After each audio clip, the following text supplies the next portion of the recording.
उसमें भी जीएस के सेक्शन में करंट अफेयर के लिए आपको हेल्प कर सकता है। देखिए हमारे सामने जो पहला क्वेश्चन आ रहा है, सीधे फर्स्ट स्लाइड पर हम चर्चा करेंगे बिना किसी फॉर्मेलिटी के। न्यू साउ को म्यांमार का प्रधानमंत्री नियुक्त किया गया। आज के हिसाब से देखें तो आज के हिसाब से यह टॉपिक जो है काफी महत्वपूर्ण है और काफी यूजफुल कंटेंट हमें यहाँ पर दिखाई दे रहा है। थोड़ा सा कलरफुल पेन अच्छा नहीं, ठीक है। एक सेकेंड,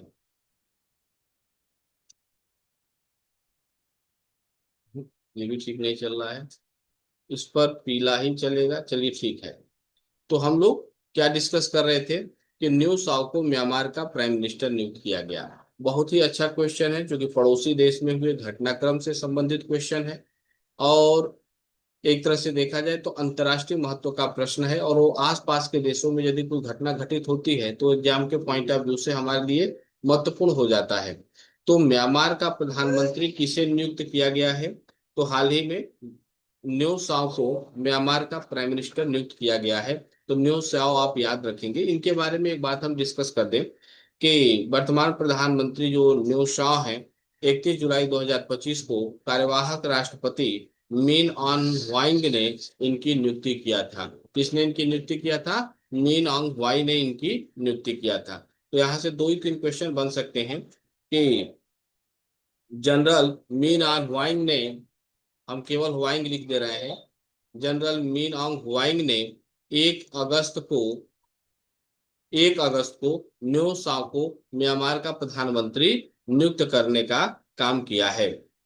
ठीक, ध्यान देंगे। आगे देखेंगे नेक्स्ट क्वेश्चन क्या कहता है। लखनऊ में भारत के अंतरिक्ष नायक, बहुत अच्छा क्वेश्चन है ये। लखनऊ में भारत के अंतरिक्ष नायक हिमांशु शुक्ला के सम्मान में एक सड़क का नामकरण किया गया।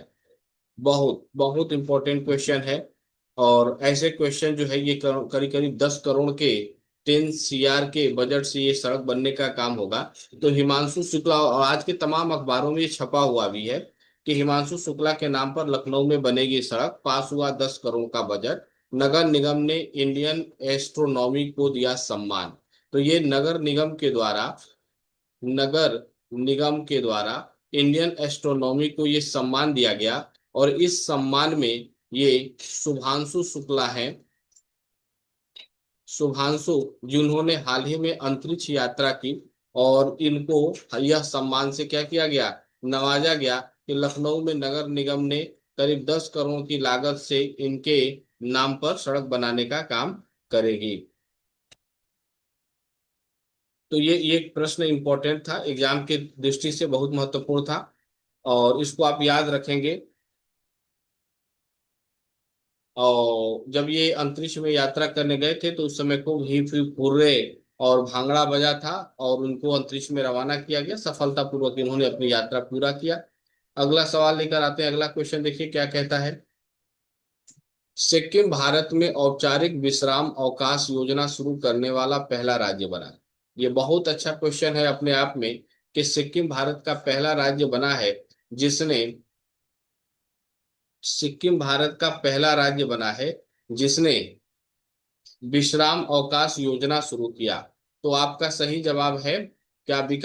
विश्राम औपचारिक विश्राम अवकाश योजना शुरू करने वाला भारत का पहला राज्य कौन है? तो भारत का फर्स्ट स्टेट है सिक्किम। क्या? सिक्किम। तो ध्यान देंगे, देखिए पहले क्या था, सिक्किम भारत का अंग नहीं था। बाद में 35वें 36वें संविधान संशोधन द्वारा, 35 36 कॉन्स्टिट्यूशनल अमेंडमेंट द्वारा सिक्किम को क्या किया गया, भारत का अंग बनाया गया। आर्टिकल 2A से रिलेटेड है, इसको देख लेंगे। ठीक, सिक्किम में पहले चोंग्याल वंश का शासन शासन था, बाद में सिक्किम क्या हुआ, भारत का अंग बना। तो यह जो है सिक्किम एक तरह से देखा जाए तो इन्होंने क्या बोलते हैं इसको कि सिक्किम एक तरह से अपने यहाँ विश्राम, औपचारिक विश्राम अवकाश जो है योजना शुरू किया है और इस तरह से यह देश का पहला स्टेट बना है। इसका उद्देश्य अब एक बार पूछ सकता है कि इस योजना का उद्देश्य, हालांकि ये पीसीएस लेवल में क्वेश्चन जाता है उद्देश्य वगैरह, लेकिन हम केवल ये वनडे के पॉइंट ऑफ व्यू से डिस्कस कर रहे हैं, तो बहुत चीजें हम डिस्कस नहीं करना चाहते, लेकिन फिर भी थोड़ी बहुत बातें बता देते हैं। इस योजना का उद्देश्य सरकारी कर्मचारियों को व्यक्तिगत और व्यवसायिक विकास का अवसर प्रदान करना है। क्या है? तो यहाँ पर बस याद रखेंगे कि सरकारी कर्मचारियों को व्यक्तिगत एक तरह से और व्यवसायिक विकास का अवसर प्रदान करना है। अकॉर्डिंग टू गवर्नमेंट सोर्स यही चीजें हमें निकलकर मिल रही हैं। इसमें इस योजना के तहत ये कहा गया है कि करीब 365 दिनों से लेकर 1080 दिन तक 1080 दिन तक छुट्टी लेने की अनुमति दिया जा सकता है। इसमें 50% मूल वेतन, आपका जो बेसिक पेमेंट है वो 50% आपको दिया जाएगा। टीए डीए जैसी चीजें नहीं दी जाती हैं। यह योजना सिक्किम के सरकारी कर्मचारियों के लिए 2023 में शुरू की गई थी। तो एक प्रश्न बन सकता है कि यह योजना कब शुरू की गई थी? तो यह योजना सरकारी कर्मचारियों के लिए 2023 में शुरू की गई थी। ये याद रखेंगे, बहुत अच्छा क्वेश्चन था अपने आप में। इस योजना के तहत कर्मचारियों को 5 साल की निरंतर सेवा के बाद विश्राम अवकाश की व्यवस्था दी जाएगी। जो भी गवर्नमेंट सोर्स है उसके तहत से ये चीजें निकल कर आ रही है। इस योजना में सिक्किम सरकार के प्रशासनिक ढांचे में लचीलापन और समावेशी विकास की बात की जा रही है। से नॉर्थ ईस्ट टुडे में ये बात पूरा जर्नल छपा हुआ था, पूरी कहानी इसके बारे में छपी हुई थी। और ये अपने आप में अच्छा क्वेश्चन है, इसको आप याद कर सकते हैं। लेकिन ये ध्यान रखेंगे यह योजना सरकारी कर्मचारियों के लिए है। यह प्रश्न बन सकता है कि हाल ही में सिक्किम में जो है अवकाश योजना शुरू शुरू किया गया, यह किसके लिए है? तो यह सरकारी कर्मचारियों के लिए है। नितिन गडकरी को लोकमान्य तिलक नितिन नितिन गडकरी को लोकमान्य तिलक राष्ट्रीय पुरस्कार से सम्मानित किया गया। 43वें लोकमान्य तिलक राष्ट्रीय पुरस्कार से सम्मानित किया गया। तो आइए थोड़ा सा इसके बारे में हम लोग डिस्कस कर लेते हैं। न्यूज में क्या मैटर था, क्या कंटेंट था, उसकी थोड़ी सी यहाँ पर चर्चा करेंगे। देखिए बहुत अच्छा है, केंद्रीय मंत्री नितिन गडकरी को पुणे में यहाँ पर पुरस्कार ये कहाँ दिया गया? पुणे में यह सम्मान से इनको नवाजा गया। 33वें लोकमान्य तिलक पुरस्कार से सम्मानित किया गया। यह जो है लोकमान्य तिलक स्मारक ट्रस्ट के द्वारा प्रदान किया जाता है। यह किसके द्वारा प्रदान किया जाता है? लोकमान्य तिलक स्मारक ट्रस्ट के द्वारा यह पुरस्कार दिया जाता है। और स्पेशली यह पुरस्कार राष्ट्र में प्रगति के लिए जो लोग कार्य करते हैं, योगदान देते हैं, उनको यह दिया जाता है। और इस अवसर पर गडकरी ने सुशासन के माध्यम से लोकमान्य तिलक के स्वराज के दृष्टिकोण को एक तरह से सुराज्य में बदलने पर जोर दिया। उन्होंने अपने कुशल युवाओं और तकनीकी विशेषज्ञों के बल पर वैश्विक नेता के रूप में उभरने की क्षमता कि वैश्विक नेता के रूप में भारत के उभरने की क्षमता पर भी इन्होंने प्रकाश डालने का काम किया। तो स्पेशली इसको एक बार फिर से समझ लेंगे कि नितिन गडकरी को 43वें लोकमान्य तिलक राष्ट्रीय पुरस्कार दिया गया। यह पुरस्कार उन्हें पुणे में दिया गया। यह पुरस्कार लोकमान्य तिलक स्मारक ट्रस्ट द्वारा दिया गया। यह पुरस्कार ऐसे लोगों को दिया जाता है जिनका राष्ट्र के प्रति सार्वजनिक जीवन में अच्छा अनुभव और योगदान होता है। और यहाँ पर इस अवसर पर नितिन गडकरी ने यह कहा कि भारत के पास वैश्विक लीडरशिप करने की क्षमता है, उसके पास तकनीकी है, उसके पास यूथ है, और उनका समुचित प्रयोग करके भारत विश्व गुरु बन सकता है। ये इनका मैसेज था। आइए आगे देखते हैं। बिहार से संबंधित है कि बिहार के मुख्यमंत्री ने हाल ही में राजगीर में एशिया रग्बी अंडर कप के शुभांकर का उन्होंने लोकार्पण किया, लॉन्च किया। तो शुभांकर आपका क्या होगा? आपका शुभांकर है अशोक। बहुत अच्छा क्वेश्चन है, इसको याद रखेंगे कि बिहार के मुख्यमंत्री नीतीश कुमार ने राजगीर में एशिया रग्बी अंडर 20 चैंपियनशिप के शुभंकर अशोक को लॉन्च किया। तो ये प्रश्न आपको पूछ सकता है। और ये ध्यान देंगे कि ये क्वेश्चन बहुत महत्वपूर्ण इसलिए है कि राजगीर में पहली बार एशिया अंडर 20 रग्बी चैंपियनशिप का शुभारंभ होने जा रहा है। ये बहुत इंपॉर्टेंट बात है कि यह जो है ये राजगीर याद रखेंगे। राजगीर में यह फर्स्ट टाइम एशिया जो है रग्बी चैंपियनशिप अंडर 20 होने जा रहा है। और इसे हम लोग ISAIU20 के नाम से भी जानते हैं। रग्बी रग्बी के रूप में। और यहाँ पर अशोक शुभांकर, एक ये प्रश्न सबसे इंपॉर्टेंट है कि शुभांकर क्या होगा, तो शुभांकर अशोका होगा। तो मुख्यमंत्री नीतीश कुमार ने राजगीर में पहली एशिया रग्बी अंडर 20 चैंपियनशिप के शुभंकर अशोक के लोगों को लॉन्च किया। राइट, तो ये प्रश्न अपने आप में बहुत महत्वपूर्ण है, इसको याद रखेंगे। अच्छा, ये एक कब होगा ये खेल, तो 9-10 अगस्त को होगा, याद रखेंगे 9-10 अगस्त को यह खेल होगा। कहेंगे तो मैं न्यूज पढ़ के सुना दे रहा हूं ताकि आपको कोई डाउट नहीं रहेगा। फिर से एक बार सुन लीजिए, पटना से न्यूज था। आज एक अड़े मार्ग स्थित संकल्प में एशिया रग्बी अंडर 20 चैंपियनशिप 2025 के लोगो और शुभंकर का अनावरण किया गया। यह प्रतियोगिता पहली बार बिहार के राजगीर में आयोजित किया जा रही है। तो यह प्रतियोगिता कहाँ आयोजित हो रही है, बिहार के राजगीर में। फर्स्ट टाइम करंट अफेयर का क्वेश्चन है, बिहार के एग्जाम की तैयारी करने वाले छात्र इसको याद रखेंगे। राहुल बोस ने की बिहार की तारीफ, रग्बी इंडिया के अध्यक्ष। तो एक प्रश्न बन सकता है कि रग्बी इंडिया का चेयरमैन कौन है, रग्बी इंडिया का अध्यक्ष कौन है। तो रग्बी इंडिया का अध्यक्ष है राहुल राहुल बोस है। ये याद रखेंगे कि राहुल बोस रग्बी इंडिया के अध्यक्ष हैं। उन्होंने मुख्यमंत्री की तारीफ की, उन्हें स्मृति चिन्ह भेंट किया। और उन्होंने कहा कि मुख्यमंत्री नीतीश कुमार के नेतृत्व में बिहार ने खेलों के क्षेत्र में बेहतरीन प्रगति की है और बिहार में आधारभूत संरचना का विकास भी हुआ है।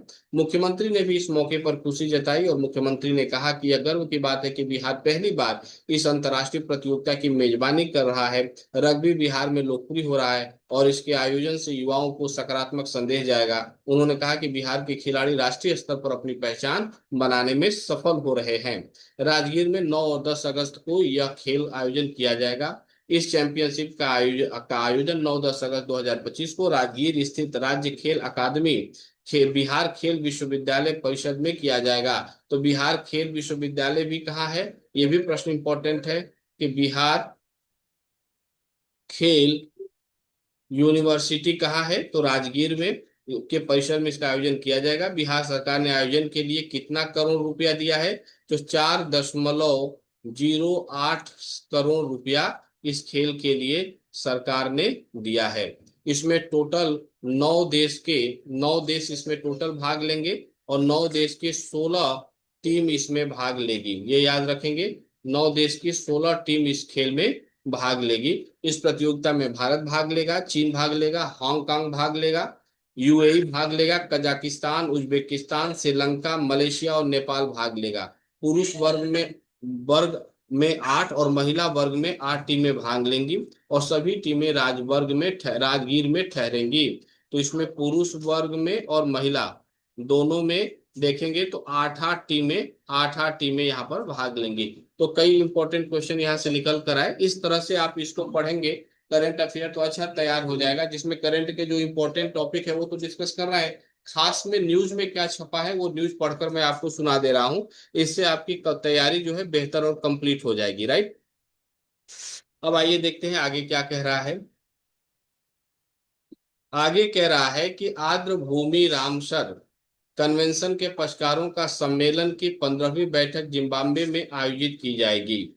ठीक, तो ये बहुत इंपॉर्टेंट क्वेश्चन है। हाँ, ये बात जरूर है कि आर्द्र भूमि के रामसर स्थल घोषित किया गया है। आर्द्र भूमि को ध्यान देना, आर्द्र कहा गया, ये आर्द्र भूमि को रामसर कन्वेंशन कहने का मतलब यही है कि आर्द्र भूमि को रामसर स्थल घोषित किया गया है। द हिंदू में बहुत बढ़िया, इसमें द हिंदू ने लेख निकाला था। द हिंदू ने बहुत अच्छा लेख निकाला था और द हिंदू के लेख को ही मैं पढ़ दे रहा हूं। उन्होंने कहा कि 14 अगस्त 2024 को भारत सरकार ने 3 और आर्द्र भूमियों को रामसर स्थल घोषित किया, जिसमें एक आर्द्र भूमि भी है। जिसमें से भारत में रामसर स्थलों की संख्या कितनी हो गई, तो टोटल ध्यान देंगे कि भारत में रामसर स्थल रामसर स्थल कितने हो गए, 85। एक प्रश्न बन सकता है कि भारत में टोटल रामसर स्थल कितने हैं, तो 85 है। थोड़ी सी विस्तार से इसमें हम जाएंगे तो समझने की कोशिश करेंगे। डियर एस्पिरेंट, विस्तार ये कह रहा है कि रामसर स्थल अंतर्राष्ट्रीय महत्व के रामसर स्थल क्या होते हैं, तो अंतर्राष्ट्रीय महत्व के आर्द्र भूमि होते हैं। आर्द्र भूमि रामसर स्थल जो होते हैं वो क्या होते हैं? अंतर्राष्ट्रीय महत्व के आर्द्र भूमि होते हैं, जिन्हें रामसर कन्वेंशन के तहत मान्यता दिया जाता है। तो रामसर कन्वेंशन के तहत इसको मान्यता दी जाती है। 1971 में बहुत अच्छा यहाँ पर क्वेश्चन एक आया है कि 1971 में ईरान के रामसर शहर में इस कन्वेंशन पर हस्ताक्षर किया गया। तो रामसर कहाँ है? रामसर ईरान में है। रामसर ये कहाँ है? तो रामसर ईरान में है, और यहीं पर हस्ताक्षर देशों ने किया था, जिसका उद्देश्य दुनिया भर की आर्द्र भूमियों का संरक्षण और उनका उपयोग करना है। तो ये रामसर कन्वेंशन का उद्देश्य क्या है? इसका उद्देश्य है, कन्वेंशन का उद्देश्य है आर्द्र भूमि की रक्षा करना। आर्द्र भूमि की क्या करना? रक्षा करना। इसका ये कौन सा